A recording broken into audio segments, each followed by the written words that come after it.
Hey, what is going on, guys? It is your boy Franzi back in another Genshin Impact video, and today I am going to be talking about the best possible builds for Xiao, and that is going to include talent priority, weapons, artifacts, and team compositions. And this is going to be a bit of a longer video, so I do kind of want to get right into it. So I'm going to quickly start off with talent priority. So for most characters, you typically want to max their elemental burst or their elemental skill first. But with Xiao, he's different. His playstyle is mostly going to revolve around using his ultimate and then plunging. So I think maxing his normal attacks, charge attack, and plunging attack first is the best. I think you want to get that to level 10 before anything. And then after that, I think his ultimate would be the next priority because the attack percent that you get from using his ultimate at level 10 is ridiculous. 95% from 58 at level 1 is a massive increase in damage. And then last but not least, you probably want to get his elemental skill up as well. I mean, all of his talents are very, very good. I'm not knocking any of them. But if there is a order to it, I do think the attack talent should be first, followed by his ultimate, and then his elemental skill. Now keep in mind that I do think you should get all of them to level 6 first, because that is very easy to do. And then once you get to level 6, going to level 7 is where it becomes incredibly harder, because you need the purple talent books, and then you also need the materials you get from the weekly bosses. So it becomes a lot harder once you get to level 6, but I do think you should get them all to level 6 and then probably attack, normal attacks, charge attack, and plunging attacks to level 10 first.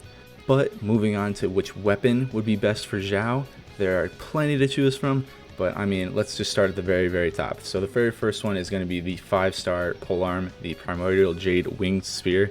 I mean, hands down, this is the best spear in the game for DPS in my opinion. And if I had to guess, this will be the featured weapon banner that comes along with Xiao on 1.3. I'm pretty sure it will feature this. I'd be pretty surprised if it was anything else.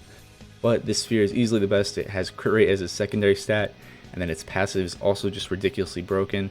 At max stacks of the passive, you get a 22.4% increase to your attack, and then you also just deal 12% more damage. So that's just a ridiculous amount of damage that you're dealing, along with a really, really, really good base attack that you get from this. I mean, 674 is the highest in the game for base attack from a weapon, so that's ridiculous. And then you get a decent amount of crit rate as well. So this is easily the best weapon for Xiao, and I'd be surprised if this was not featured on the weapon banner along with Xiao. Now, moving on to the next spear, or polearm, it is going to be a semi free-to-play. I say semi because it is in the Star Glitter exchange shop, and you kind of have to spend to get currency for it, but at the same time, it technically could be free-to-play eventually. And keep in mind that this is currently in the shop right now. You only have like 5 days to get this, and when Xiao does drop, this spear will be gone. There's only 5 days left to get this. So if you have the currency and plan on pulling for Xiao, I highly recommend getting this spear. It is completely, quote-unquote free to play. It gives a ridiculous amount of crit damage when you get to level 90, plus a very good amount of base attack, and its passive is just the cherry on top. The reason the passive is so good is because when you defeat an enemy, you get attack increased by 12% for 30 seconds. That is so much longer than most other passives that it is ridiculous, and this can stack up to 3 times. So in the end, you can get an attack percent increase of 36% from your passive. That is absurd. This is easily, I mean, besides the 5-star, this is easily the best polearm in the game, and it's it's technically free to play. So if you can get this, please do. This is what I plan on using because I don't like to pull on weapon banners, but this is going to be very, very good for Xiao. Moving on to the next one, it is unfortunately a pay-to-win one, but is also a cheap pay-to-win one because it is the Battle Pass Spear, the Death Match, excuse me. It is $10, but it is almost worth it, especially if you don't have a good spear, because it scales with crit rate, and its crit rate is insanely high. It's literally higher than the Primordial Jades, which is the 5-star. Its base attack is obviously much lower, which is why it's not a 5-star and it is a 4-star, but it's still ridiculous. And its passive is super broken as well. If there are 2 opponents nearby, your attack is increased by 16 and defense, and if there's only 1 opponent, your attack is increased by 24%. That is a very high percent. Even though it is lower than the Black Cliff, it is still very, very good. So in my opinion, these are the 3 best spears you could have for Xiao. From here on, it kind of drops off a little, but the Royal Spear is another very good one. It is, again, one of those semi-free-to-play. It was in the Star Glitter exchange shop last month, I believe. Has attack percent on its secondary stat, very, very good. The only problem that I personally have with it is that the passive is not that great. You can get a 40% increase to your crit rate, but the only problem is that once you get 1 crit, it removes it and starts all over. And I mean, typically how most people build the characters is you want to be critting all the time. So it does help, but at the same time, I don't think it's crucial. But either way, it is still one of the best spears. I mean, it's the 4th best in my opinion. But after the Royal Spear, this is where it gets kind of rough, because now we are only on the free-to-play spears, and the free-to-play spears are not that great for Xiao. The free-to-play ones are the Prototype Star Glitter, the Dragon Spine, and the Crescent Pike. Now, the Prototype Star Glitter is probably the next best because it has energy recharge as a secondary stat, which is very, very good in general. The only problem is that you typically want like crit damage, crit rate, or attack, and especially on a DPS, energy recharge is more of a sub DPS support kind of thing. But it is nice, and like if you're choosing from the free to play options, this would be the next best, just because you can keep the uptime on your ultimate. It's okay. It's like I said, we're on the lower end of spears at this point, but this is the best free to play option in my opinion. And then from the Dragon Spine and Crescent Pike, they're both very similar. They both do physical damage percent as their secondary. And the reason that physical damage percent isn't very good is because for the most part, Xiao is going to be dealing anemo damage. So this secondary stat is just almost completely wasted on Xiao. So really, I mean, the Crescent Pike is probably better than the Dragon Spine Spear just because of the passive. But at the same time, these aren't that great. And if you're going to pick one of the, craftable 4 stars, I would pick the Prototype Star Glitter.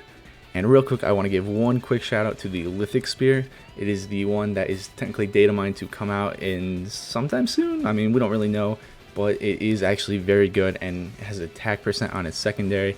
So this is very good, but the problem is that it's not out right now, and I don't know if this will be just straight up a gacha spear or if it'll be a free-to-play spear like the Dragon Spine one was. We don't really know, and that's the only reason I don't have it on the list. If I did have it on the list, I'd probably put it 4th highest, right behind Deathmatch.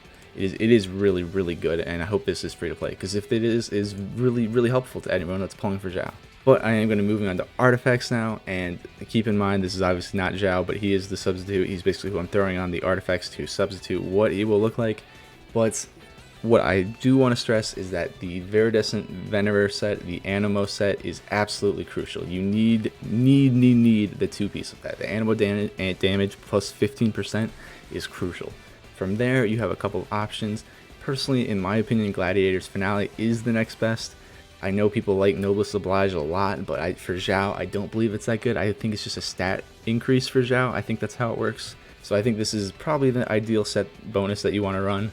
And as for stats and substats themselves, for the flower, this is actually a mediocre to good flower in my opinion. I mean, for stats, you want crit rate, and then you want crit damage. That is the only problem with my flower at the moment, is that there's no crit damage. So crit rate and crit damage are number 1 and number 2 of priority, and then attack percent is easily number 3. And then I think for the last one, it is between flat attack and energy recharge. So I do have 4 out of the 5 best substats, so it is a good one. And then obviously for the flower, the main stat can only be HP, so there's no changing that. For the feather, this is an example. I have much better feathers, but this is what it is for now. I mean, it's flat attack is again the standard, you can't change that. And then the substats are the exact same. You want these 4 plus crit damage. So if you can get any of those 5, then that is absolutely great. You want at least 2 of them. 3 of them is ideal. 4 is just amazing. So keep that in mind. And then for the sands, you absolutely want attack percent. There's no question there. This is an okay one. It's not that great. There's defense and flat attack, which is not that great. I don't have attack percent or crit rate. But either way, this is kind of what you're looking for in the main stat, which is easily the most important thing. Now for the goblet, this is the one that is easily the most flexible. I mean, each artifact set requires 4 artifacts, so you have that one outlier, and typically it is not even on the same set. But you always want to make sure you can get that anemo damage bonus. You absolutely need that. That is the main stat. It is crucial. It is easily the most important thing. Keep in mind, this is literally a random set, but because of how artifacts work, you can afford to randomly throw on a different artifact. So having this would work. It has energy recharge, it has crit damage, has HP. If this was crit rate, this would be amazing. And also has attack percent. So something like this would be very, very good. You absolutely want the anemo damage bonus though. That is the crucial part of this. And then for the circlet, this is always kind of, depends. You can choose between crit rate or crit damage. It kind of depends on what you need. For the most part though, I think crit rate is technically better. I know Xiao already scales with crit rate, so if you have a crit rate circlet, your crit rate is almost 50%, or it might even be higher than 50% without any other substats. So I think crit rate is very good. If you can't get a crit rate one, then a crit damage one would also work. But again, the substats are the same. You want, the other one you don't have between crit rate and crit damage as a substat. you want attack percent, energy recharge, and then fly attack. Also, one last thing I do want to mention is that for the ratio from crit rate to crit damage, you don't want to go higher than like 60 to 70% crit rate. Anything higher than that is overkill. And then typically for crit damage, you want 2 times as much crit damage as crit rate. There have been, a bunch of people that have made examples and done actual math on it. It is pretty much the standard for what you want. You want, say if my crit rate was 60%, you want a crit damage of 120%. If my crit rate is 70%, you want a 140 crit damage. Obviously this is this isn't it, but you know what I'm talking about. As long as you keep that 2-to-1 ratio, you should be good. And now moving on to team compositions, this is kind of how I'm just going to format it for now. I mean, this is typically what you want in a team. You want 1 main DPS, you want at least 1 sub DPS, you want probably just 1 in total support / utility, and then your last position is typically pretty flexible. It has, and if you want to deal with party resonance, then you absolutely can. I think it's a good idea. But this is what I recommend for Xiao. Obviously, he is the main DPS. He's the one you'll have out on the field 70% of the time or whatever. So absolutely him there. Now for sub DPS, this is where you can get very pay to play, or you can choose some free to play options. I'll very quickly go over both of them though, with Albedo being the first one. Albedo is easily one of the best sub DPS units of the game. Throwing him in, using his elemental skill and his elemental burst is just ridiculous, and you get the crystallized reactions where you can get your shield. And it just has a ridiculous long amount of time that is on the field, so I just think Albedo is one of the best in the game for sub DPS. Now another really good unit would be Waterboy. Again, I'm not even going to bother trying to say his name, but either way, he has amazing sub DPS. His ultimate, his rain swords, just make it so easy to create elemental reactions. I really recommend, if you haven't leveled him up, to start or to think about it, but again, there are some other choices, and I'm going to get into that in a second.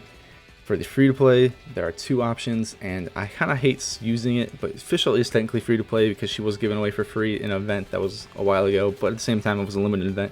But either way, Fischl is amazing sub DPS. I don't need to tell you guys about her. She's just one of the best, and she will absolutely work with Xiao. I highly recommend her. She is the one I will be using personally, so I definitely recommend her. And then the last one would be Xiangling. Having Xiangling throw out her bear sometimes, and then mostly her pyro tornado, was just going to be very strong. I mean, pyro is the best element for a reason. I think having her on the team would be very good if you do not have any of the other options. Now for support utility, this is where it gets a little interesting. There's a lot of options here. Personally, for me, I think a healer in Genshin Impact isn't really necessary unless you're doing Spiral Abyss, and even then sometimes you don't need it. But I think a unit who can both heal and provide more is just the best. So obviously Bennett takes the cake for me. His attack bonus that you can get from his ultimate is just so strong, and his healing from his ultimate is actually really strong itself.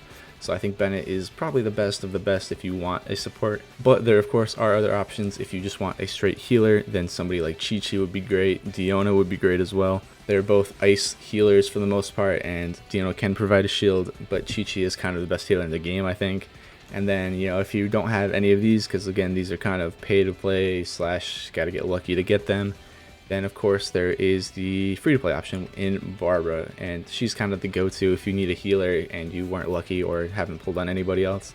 I know a lot of people use Barbara, so I just want to say that she would fit in a team that needs a healer. And now the last position is the flexible / party resonance. Now if you don't know what party resonance is, if you go to party select or how to create a party, there's this where it tells you all the different effects you have for having 2 of the same elements in a team.